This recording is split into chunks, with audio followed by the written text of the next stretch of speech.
Okay, hello everyone. I'm so glad for you guys that were able to get on.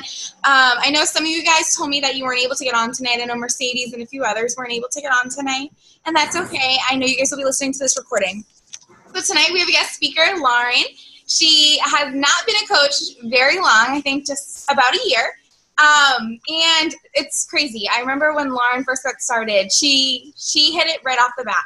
If you guys know my story, I didn't. I worked very part-time in the business. I, took things day by day, but it's okay to hit the ground running, and I want you guys to know that. I want you guys to know the power of dreaming big, and that's something I want you guys to be accustomed to. So today, Lauren's going to share her story. She's a mom of two little ones, and she stays home with them, and she hits her goals. She's at Success Club 20-something right now. What is it, 25? I was close. I was really close. And she will take it away right now and give a little intro. Lauren, can you do a little background of your story? I can, yes. Hi, everybody. Thank you so much for having me tonight. I am 29 years old, like Sarah said. And excuse my ums because I have a really bad habit of ums. I don't know what it is, so we'll get past that. But I have two kids. I have Braden, he's 3.5, and Bella is 17 months, I think. Yes. You lose track with number 2. And when I started this, I actually started with a free clean eating challenge group back in October. And I procrastinated a lot. I was like that person that would keep joining the free clean eating groups, and they'd be the same every time, but I kept joining them. And I kept getting the same results every time, and then I'd gain weight back and feel miserable again. And I finally decided to jump in December. And I think it was December. And I was a challenger at first and started just getting really good results. At the time, I was going through postpartum depression. I played tennis through college. This is kind of the backstory. A lot of people actually don't know. I've been into fitness my whole life. I was a tennis player through high school, through college. And after Braden was born, got into CrossFit. I did boot camp. I've done fitness my whole life. I've loved fitness. But something just didn't click after Bella was born, and I basically just gave up on everything and didn't care what I ate. I was eating donuts and pancakes and waffles 5 days a week. It was my jam. And just really struggling with myself. I was struggling with motivation, just not even myself, but just being a mom. I was having a hard time getting up, getting out of bed, and being a mom.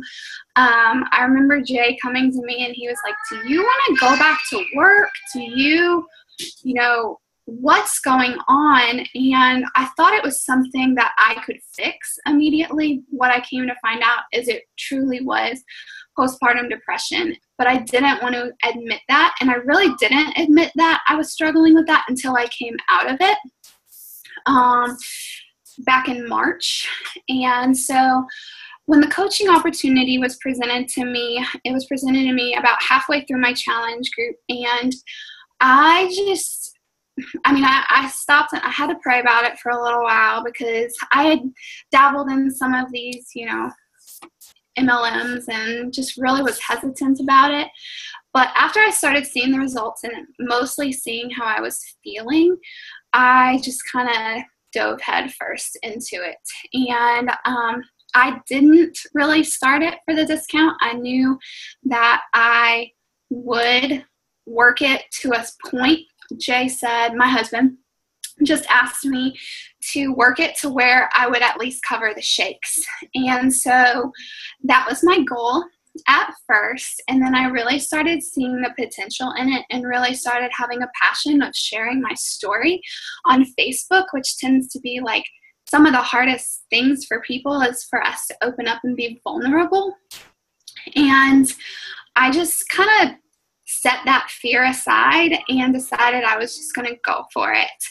And so I know Sarah today asked me, and we kind of talked about my passion and sharing just about dreaming big, and I'm even going to kind of adapt that to making goals big, because what I've come to find out as I've gone through this journey, and I guess now, so I've been coaching for 9 months now, or going on September, it'll be truly 9 months.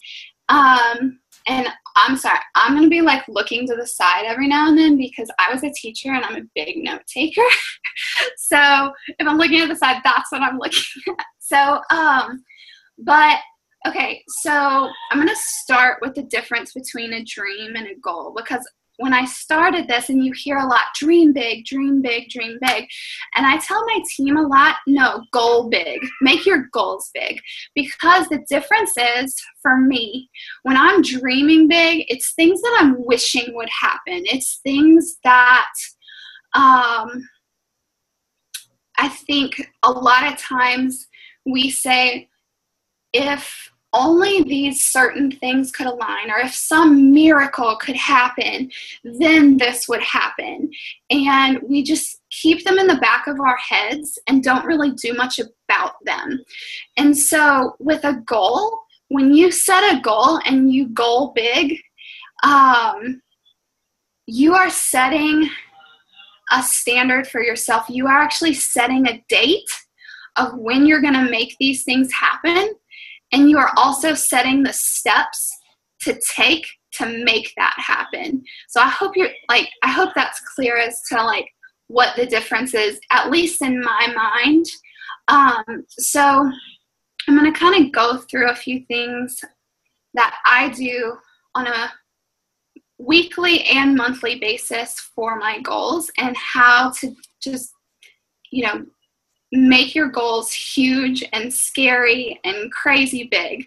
So first, you've just got to develop your mindset. You have to decipher that difference. Is it okay to have those dreams? Absolutely. A lot of your goals are going to start off as dreams. But you need to know the difference between, is this a dream right now, or is this a goal? And once you kind of decipher that, I want you to actually write down your dreams and write down your goals. And they have to be 2 different columns because of the difference. And it's really fun. It's been fun in these 9 months to see what dreams actually switch over to the goals column, and how that changes, and how fast it can change and have the potential to change. So like I said, your goals need to have a date, and your goals need to have the path in which you're going to take to reach them. That's really going to be the difference between your dreaming big and your goal big. And then after you've changed that mindset, I want you to actually believe you can do your goals.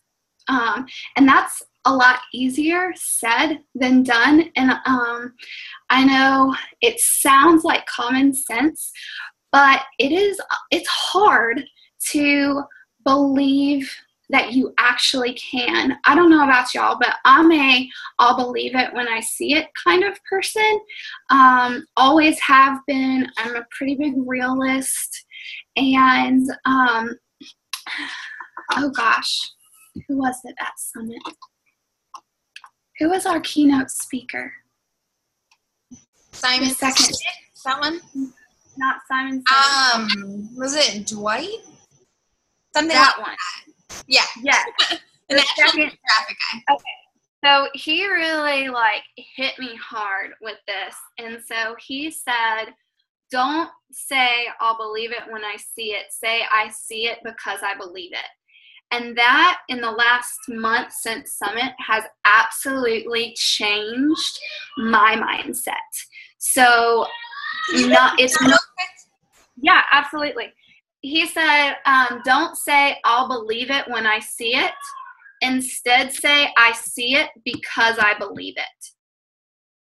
And basically, that's saying it's the opposite of what everything teaches us. these days. I mean, most of the world is I'll believe it when I see it. You know, I'll believe those stats when I see it, or I'll believe that that can happen when I see it. But instead, we need to change our mindsets completely. And it's taken me weeks to change this in my mind. But instead saying, it's going to happen, I see it happening because I already believe it's going to happen. So in your mind, when you set those goals, it's not a maybe this will happen. It is going to happen. And that's why setting a date, and that's why setting those steps is so important. Now, with that being said, sometimes my goals don't happen by that date, but you better believe you better believe I'm a whole lot closer to that goal than I was 4 weeks ago. Say I set my goal date for 4 weeks. I might not have achieved that. Do I feel like I failed at that goal? Absolutely not. I'm just a whole lot closer than I was that 4 weeks ago. I don't know how many of y'all are going through the Dash, but obviously our goals for the Dash are 6 new coaches, and 2 new emeralds. I told my team, that is a fantastic goal, and it's something that you need to strive towards. And I'm very big on like setting your goals and making them happen. We have a date. They have a given date for when we need to hit those goals. But if you don't make that happen, that doesn't mean you failed. That just means you're a whole heck of a lot closer to that goal than you were 6 weeks ago.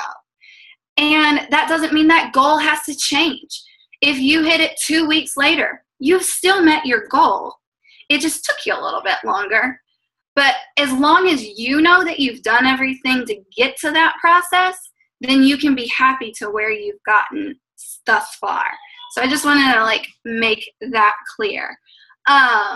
Okay, so I said, I made a mental note with the whole, like, you have to believe that you can. Y'all, it's worthless. Your goal is absolutely worthless if you don't believe you can achieve it. And I'm going to go into this next one. Okay. So the third point, so the first 2 are just develop your mindset. You got to change that mindset. You've got to believe that you can do it. And then third, my big motto is, and it's always been in my house growing up, was go big or go home. And with that being said, you've got to set realistic goals, and then you've got to set crazy big goals.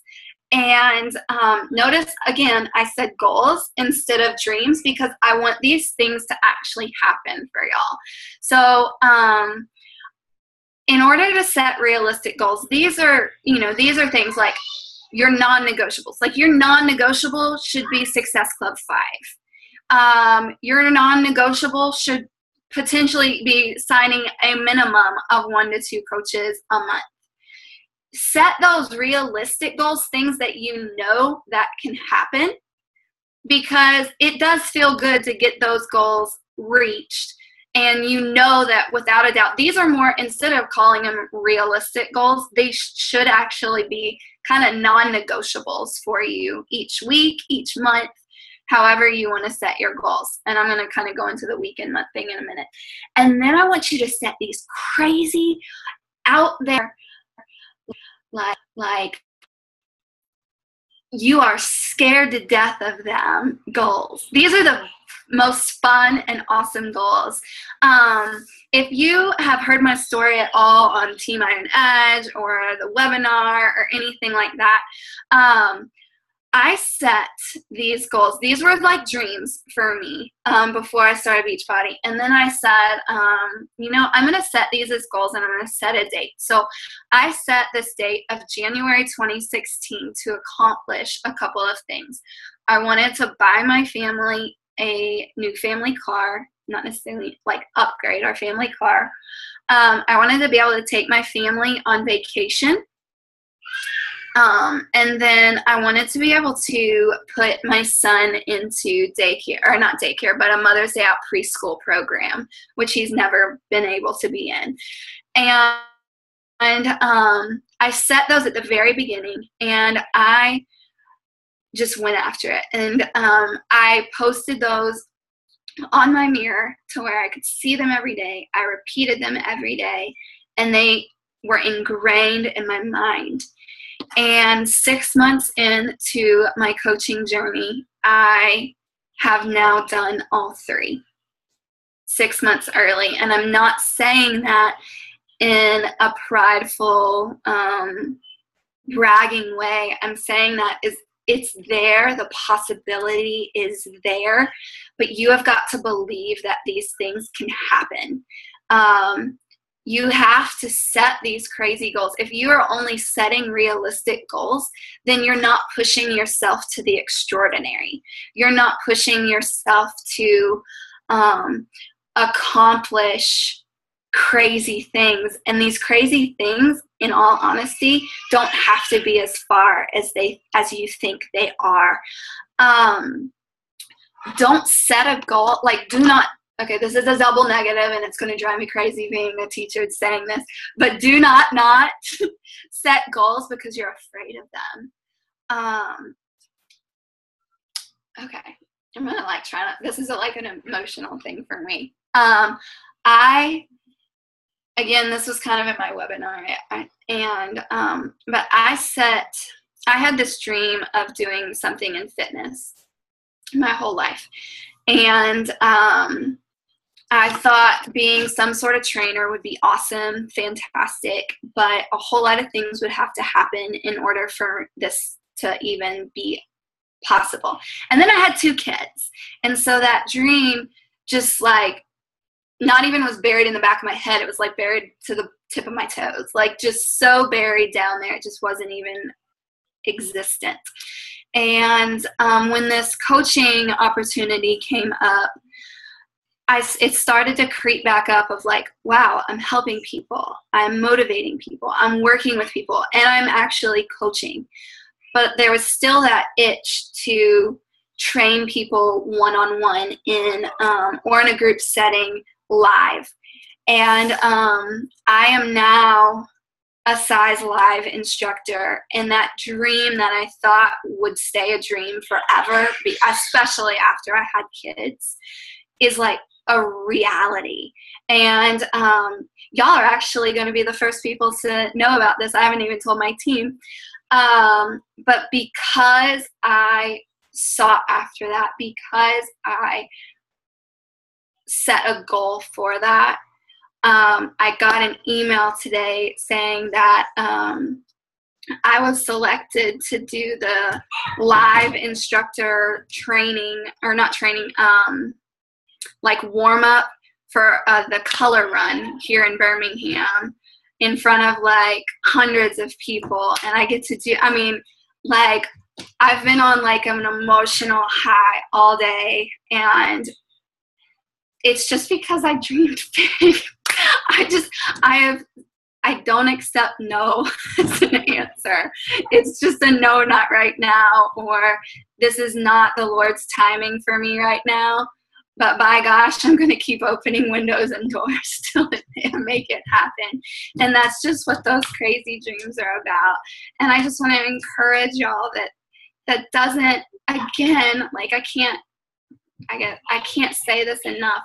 If you don't reach that in your goal and your date timing, it doesn't mean you fail. I have so many girls that come to me. I didn't reach my weight. I didn't accomplish the numbers I wanted to accomplish this month. I didn't hit Success Club 10. I didn't hit whatever I wanted to do. I'm like, well, did you hit 2, 4, 6? That means you helped somebody. It means you're closer to the goal than you were 10 days ago, a month ago. So you're not failing. You're only going to fail if you quit. And I don't accept the quitting phase. I don't want you to think that you're a failure. Failures quit. Failing just simply means you're doing something great and you didn't reach it by your goal date, but you can still reach that that goal. So don't stop because you didn't achieve it when you wanted to do it. So for y'all, and this is why I asked you to record it, because I'm going to do this for my team too. I have a challenge for y'all. So I want you to set 2 realistic goals for either the rest of this month or for next month or for the dash. There's lots of different time frames that you can set goals for. And then I want you to set 3 crazy out there goals. And I want you to write them down with dates when you want to accomplish them. And these crazy goals, my first crazy goals, my date was a year. And that's okay. And so, but set a date and then also write down like 1, 2, 3 steps of how you're going to get there.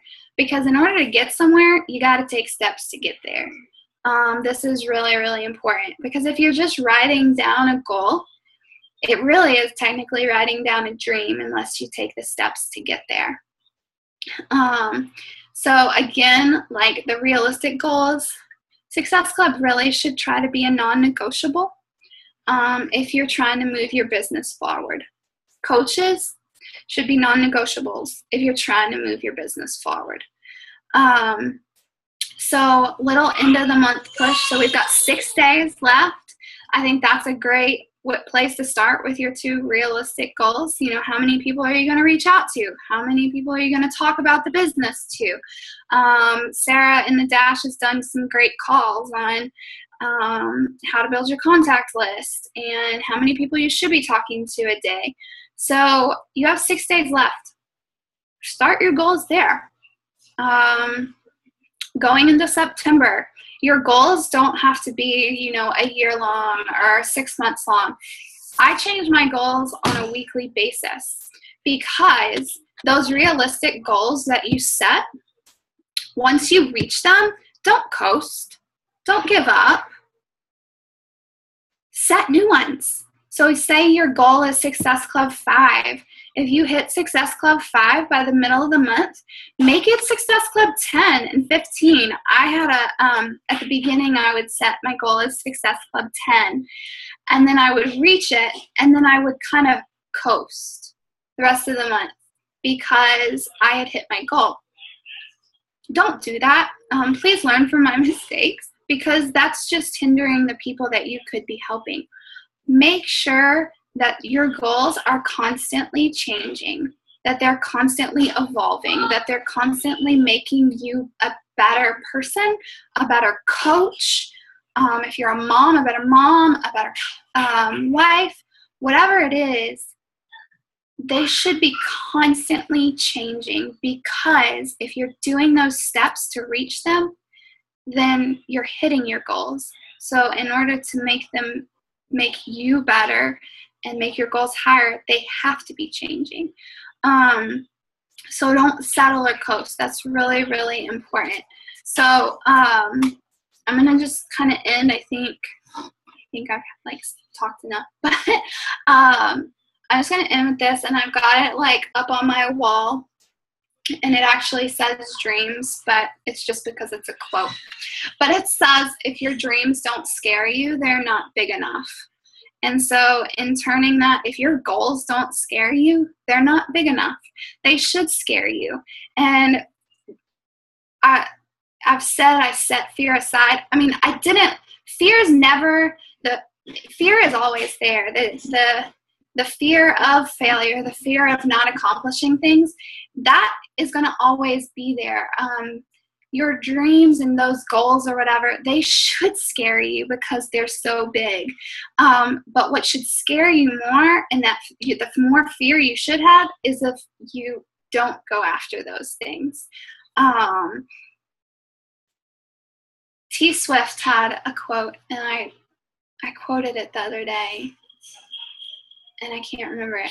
It was just on the tip of my tongue. I love me some Taylor Swift. It's something about fearless. It's like, I'm going to butcher this, but it's around the lines of like, fearless doesn't mean that you're afraid. It just means you're afraid, but you jump anyway. And that's kind of just been a motto of mine since the beginning.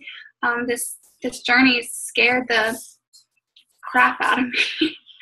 I've had so many questions and doubts and fears and uncertainties throughout this journey, but I jump with the fear anyway because I know what is on the other side is so much greater than what I'm living right now. And so that's all I got for y'all. I hope that was like what you were looking for, Sarah. This is like a passion of mine. I could talk about it all day, but I'll. No, I love it. I took literally a page and a half of notes. I'm such a note taker, and they know I'm a note taker. Kate's a teacher, so that's why she was laughing when you were saying like, "Oh, I'm a teacher." And we always joke like I'm always the note taker. So no, that was amazing. Thank you for that. I actually just put it in my phone to Google that quote because I want to like keep it as my background. Yeah, it's fun. I put it on my like. It's if you Google like Taylor Swift fearless quote, don't do like fearless because it'll come up with her album, but it's like fearless quote. That's exactly what I just Googled. So did you find it? No, I didn't look it up yet. I just put it on and I just shut it just so I remember. But no, that was amazing. I really like the action item too, and I will give you the recording for your team too. Real quick, I just wanted to highlight, I really loved how you define, the goal versus the dream. Oh, Kate has it. Is that it? No, hold on. Kate, you don't have it. Yeah, no, it's really long. I remember it because it was in the Fearless album cover. No, it's not long. She did like a whole like letter inside the Fearless album. Maybe took like a piece of it. Let me see. Now that no, it's not that long one. It's real short.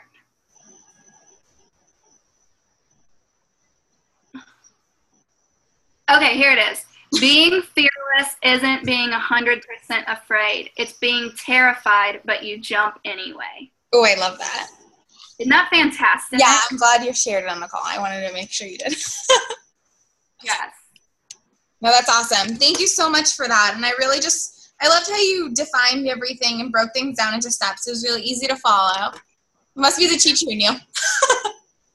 Take the teacher out of the classroom, but you can't take the teacher out of the girl. Thank you so much. I'm excited to be on your call too. Thank you. We're so excited. Awesome. So thank you, and I will send you the recording. The recording will be up in probably 10 to 15 minutes. Okay? Perfect. Bye, guys. Thank you.